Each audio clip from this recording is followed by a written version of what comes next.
যদি আমরা অবচেতন মনকে বুঝতে পারি তখন চেতন মনের ক্রিয়াকলাপটা কি হবে সেটা আমরা বুঝতে পারি, যেটা এরকম কেন হচ্ছে এটা বুঝতে পারি। নয়তো মনের মধ্যে এরকম ভাবনা চিন্তা আসতে থাকে, আমরা বুঝতেই পারি না এগুলি কোথা থেকে কেন এরকম হচ্ছে আমার সঙ্গে, আমার মধ্যে এরকম ভাবনা চিন্তাগুলি কেন আসছে, বা আমার সঙ্গে ওই লোকটা এমন কেন করছে বা ওই লোকটা এমন কেন করছে, এগুলি আমরা কিছুই বুঝতে পারি না। কারণ যখন আমরা আমাদের নিজের অবচেতন মনকে বুঝতে পারি না তখন অন্যের অবচেতন মনকে বুঝতে পারি, তার চেতন মনের ক্রিয়াকলাপগুলিও তখন বুঝতে পারি।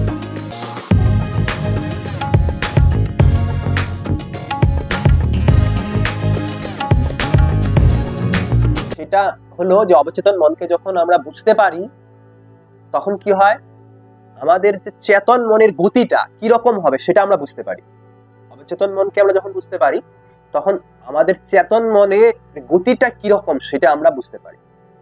তো আমরা নিজেদের অবচেতন মনকে যদি বুঝতে পারি তো আমাদের নিজের চেতন মনের গতিটাকেও আমরা বুঝতে পারবো, চেতন মনের মধ্যে এমন গতি কেন হচ্ছে, কারণ অবচেতন মনের মধ্যে এমন কিছু ঘটছে বা এমন কিছু হয়েছে, সেই কারণে চেতন মনের মধ্যে এইরকম গতি হচ্ছে, এইরকম ভাবনা চিন্তাগুলি উঠছে।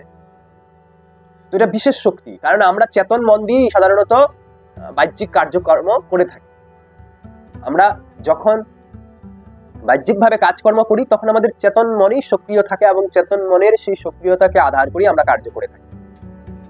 আমরা অবচেতন মনকে বুঝতে পারি তখন আমরা এই চেতন মনের গতিটাকে ধরতে পারবো এবং সেইখানে যদি কিছু ভুল আছে বা সেখানে যদি কিছু উলটপালট আছে সেটাকে আমরা ঠিক করতে পারবো, যে এরকমটা হবে তো আমাকে এরকম কিছু করতে হবে, আগে বস্তুটাকে আমি ব্যালেন্স করতে পারবো। তখন যেমন সাধারণত আমাদের চেতন মনের মধ্যে যখন অনেক কিছু উঠতে থাকে সেটাকে আমরা ব্যালেন্স করতে পারি না, সেই জন্যই আমরা দুঃখ অশান্তি কষ্ট পেয়ে থাকি, কারণ অবচেতন মনের থেকেই চেতন মনের মধ্যে কি হচ্ছে, গতি নির্ধারিত হচ্ছে, যেটা কিরকম গতি হবে।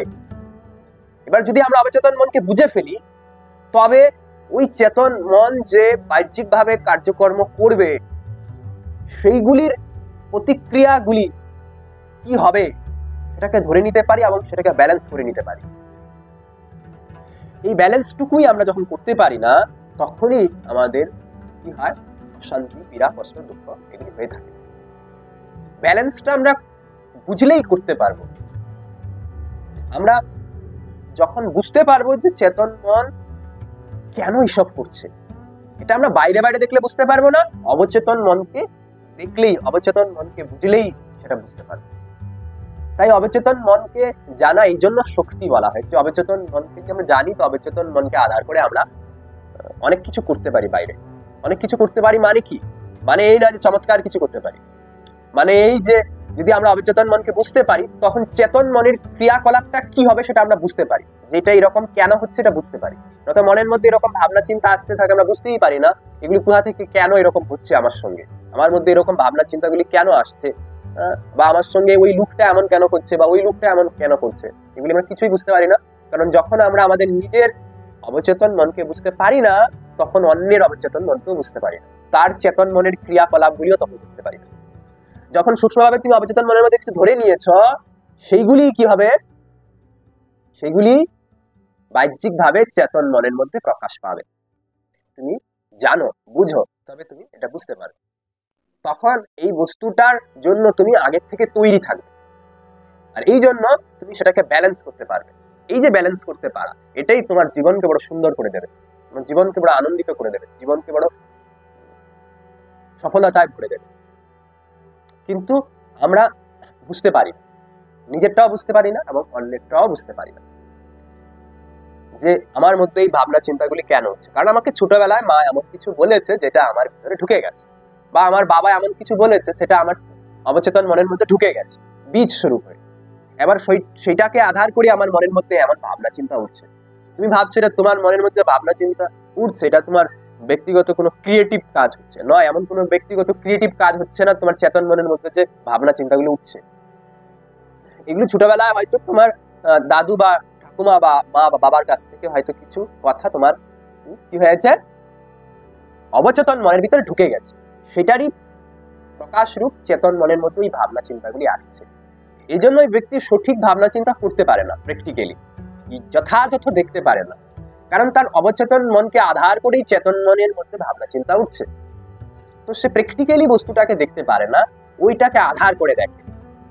তো এই জন্য বলা হচ্ছে যে তোমার অবচেতন মনকে বুঝো, অবচেতন মনকে দেখো, এটাকে বুঝো, এর সূক্ষ্মতাকে জানো। যদি তোমার চেতন মনে কিছু উঠছে, এটা সূক্ষ্মতাকে জানো। যদি জানতে পারো তখন তুমি বুঝতে পারবে যে মনের মধ্যে এমন কিছু কেন হচ্ছে, যে স্বপ্নের মধ্যে আমি এমন কেন দেখছি। এই স্বপ্নের অনুসন্ধান করে স্বপ্নের রহস্যকে বুঝো, তবে তুমি যেন সারাদিন কি করবে এইটার অনেক কিছুর তুমি উত্তর পাবে। তোমার চেতন মন সারাদিন কিরকম ভাবে ক্রিয়াকলাপ করবে, কেমন ভাবনা চিন্তা করবে, সেটা তুমি রাতের বেলা বা ভোরবেলায় যে স্বপ্ন দেখছো এই স্বপ্নটাকে আধার করে বুঝতে পারবে। এটাকে যদি বিশ্লেষণ করো, ওই স্বপ্নটাকে বুঝার চেষ্টা করো, তুমি বুঝতে পারবে যে তোমার চেতন মনের মধ্যে যেই বস্তুগুলি ঘটার এটা কিরকম ঘটবে। হ্যাঁ, এটা একদিনে হবে না, তোমাকে নিরন্তর সেটাকে অভ্যাস করতে হবে, জানার চেষ্টা করতে হবে এবং এটার ব্যবহারিক ফলটা দেখতে হবে, জানার চেষ্টা করতে হবে, ব্যবহারিক ফলটা দেখতে হবে। এইভাবে যখন আমরা জানতে থাকবো তখন এটাকে বুঝে ফেলতে পারবো যে এরকম কেন হচ্ছে। আর এটা আমাদের এমন না যে এটা কোনো ল্যাবে গিয়ে করতে হবে বা এমন কিছু বস্তু, এটা আমাদের জীবনেরই একটা অঙ্গস্বরূপ। তাই আমরা আমাদের জীবনকেই সেটাকে অবলোকন করতে থাকলে বুঝতে পারবো। এমন না যে এটা বড় কঠিন কাজ, আর এটা কিভাবে করবো, এটা কোনো কঠিন কাজ নয়। এটা কিভাবে করবো এই প্রশ্নটাই ওঠার কথা নয়, কারণ জীবন আমার, আমাদের জীবন আমাদের ঠিক করতে হবে, আমাকে বুঝতে হবে আমার জীবন কিরকম। যখন আমার চেতন মনের মধ্যে এই বিষয়গুলি যদি আমি না বুঝতে পারি, তখন আমি কি করে বেড়াচ্ছি, কেন আমার মধ্যে আমার ভাবনা চিন্তা উঠছে, সেই সব কিছুই বুঝতে পারবো না। আর আমি যেন এইভাবে না বুঝতে বুঝতেই আমার এই পৃথিবী থেকে চলে যাওয়া হবে। তো বুঝা যে আমার মধ্যে আমার ভাবনা চিন্তাগুলি কেন আসে, আমি কেন এমন ভাবনা চিন্তা করি, কেন আমার ভাবনা চিন্তাগুলি এইরকম। আমার ভাবনা চিন্তাগুলি এইরকম এই জন্য কারণ আমার অবচেতনের মনের মধ্যে কিছু পড়ে আছে, কিছু ধরে রেখেছি, কিছু ধারণা ধরে রেখেছি, কিছু কিছু মান্যতা ধরে রেখেছি, কিছু অন্ধবিশ্বাস হয়তো ধরে রেখেছি। এমন অনেক কিছু বস্তু হয়তো আমি ধরে রেখেছি অবচেতন মনের মধ্যে। সেগুলি চেতন মনের মধ্যে ক্রিয়াশীল হয়ে বিচার ভাবনা রূপে প্রকট হয়, তারপর সেটা অনেক সময় কার্যরূপেও প্রকট হয়, সেটাই পরে কার্যরূপে প্রকট হয়। এই জন্য বলা হয় যে অবচেতন মনকে যদি আমরা বুঝতে পারি, জানতে পারি, তখন অবচেতন মনকে আমরা ঠিক করতে পারি, এবং অবচেতন মন যখন ঠিক হয় তখন চেতন মনের মধ্যে ক্রিয়াকলাপও অটোমেটিক্যালি পরিবর্তন হয়ে যায়। আর এইভাবেই আমরা আমাদের জীবনকে পুরো ব্যালেন্স করে নিতে পারি। তখন আমাদের কোনো কিছুর প্রতি বা কোনো কিছুর বস্তুর প্রতি সেরকম কোনো রকম দ্বিধা বা কোনো সংশয় থাকে না, যেগুলি কেন হচ্ছে বা এইরকম কেন, কোনো রকম কোনো কিছুর সংশয় থাকবে না। যখন বুঝতে পারি না তখনই এরকম বিষয়গুলি আমাদের সামনে বারবার সংশয় রূপে আসে। তখন মনে হয় আমারটা ঠিক, ওটা ভুল, ওটা ঠিক, আমারটা ভুল, এমন বিভিন্ন রকমের ভাবনা চিন্তা আমাদের আসতে থাকে। কারণ আমরা বুঝি না নিজেকে না অন্যকে, না নিজের অবচেতন মনকে আমরা বুঝতে পারি, না অন্যের অবচেতন মনকে বুঝতে পারি। এই জন্য আমরা একে অপরের দোষ দেখতে থাকি, দোষগুণ দেখতে থাকি, দোষের গুণও দেখি। অনেক সময় বুঝতে পারি না গুণই না দোষে, কিছুই বুঝতে পারি না, আমরা খালি কল্পনা করে নেই, আমরা শুধু ভেবে নেই মান্যতা আধারে, ধারণা আধারে, যেটা ভালো এটা খারাপ।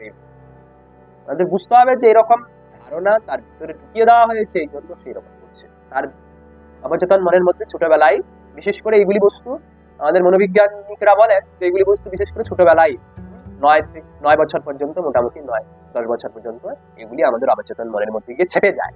তারপরে ওইগুলি সারা বছর যেন আমাদের পুরো জীবনের মধ্যে প্রকাশিত হতে থাকে। যদি আমরা বুঝতে পারি বিষয়টাকে, তবে নিজেরটাও ঠিক করতে পারবো এবং অন্যেরটাও ঠিক করতে সহযোগিতা করতে পারবো। তো অ্যাকচুয়ালি আমরা আমাদের ঋষিরা, আমাদের গুরুরা এই কাজটাই করতেন, তার ভিতরের মনটাকে বোঝার চেষ্টা করতেন। সেটাকে অন্তর্মন বলা হয়, সেটা কি, যেটাকে আমরা অবচেতন মন বলছি, সেটাকেই বোঝার চেষ্টা করতেন। সেটাকে বোঝার চেষ্টা করেই তার বাইরের চেতন মনের কার্যকলাপকে বুঝতেন যে এইগুলি সে এই জন্য করছে, কারণ তার মনের ভিতরে এমন কিছু সে ধরে রেখেছে।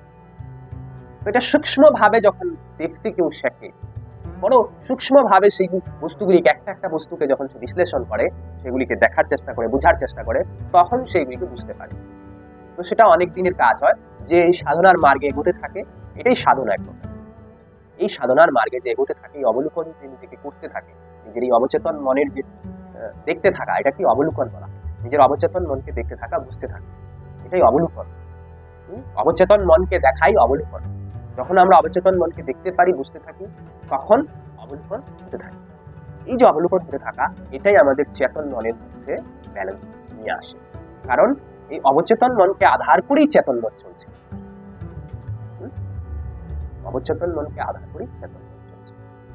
যখন বুঝতে হবে অবচেতন মনকে, তখন আমরা অবচেতন মন আর চেতন মনের মধ্যে ব্যালেন্স করতে পারবো, আর আমাদের জীবন আমরা বড় সঠিকভাবে বাঁচতে পারবো, সুখ শান্তি আনন্দে বাঁচতে পারবো। ঠিক আছে।